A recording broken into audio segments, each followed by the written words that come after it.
আমরা যখন কাউকে হোয়াটসঅ্যাপে কিছু পাঠাতে যাই তা সেটা পাঠাবার জন্য আমাকে অপর ব্যক্তির নাম্বারটা সেভ করতে হয় ফোনে, কিন্তু নতুন টেকনিকটাই আমি যেটা দেখাবো তাতে কারোর নাম্বার সেভ করতে হবে না, শুধু যে একটা কাজ করতে হবে তার কাছ থেকে স্ক্যানারটা চেয়ে নিতে হবে। তা চলো দেখিয়ে দিই কীভাবে করতে হয়। প্রথমে আমি যার ফোনে ডকুমেন্ট পাঠাবো তার স্ক্যানারটা বের করা শিখব।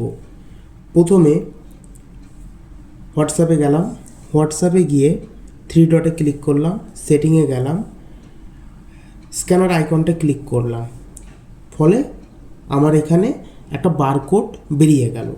এবার এই বারকোডটাকে স্ক্যান করতে হবে। স্ক্যান করব কি করে?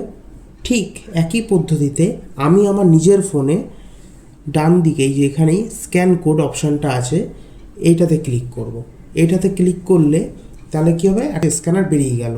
অপর ব্যক্তি যাকে আমি ডকুমেন্ট পাঠাবো তার বারকোডটা নিলাম, নিয়ে আমি আমার ফোনে সেটিংসে গেলাম, সেটিংসে গিয়ে স্ক্যানারের আইকনটাতে ক্লিক করলাম, স্ক্যান কোড গিয়ে তার জাস্ট কোডটা স্ক্যান করব। তাহলে কি হবে, তার প্রোফাইলটা আমার কাছে অন হয়ে গেল।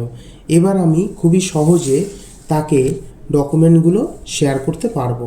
তাহলে তোমরা দেখতেই পেলে নাম্বার সেভ না করেও অপর ব্যক্তিকে হোয়াটসঅ্যাপে কিভাবে ডেটা ট্রান্সফার করা যায়। ভালো লাগলে লাইক অ্যান্ড সাবস্ক্রাইব করো। তো টাটা।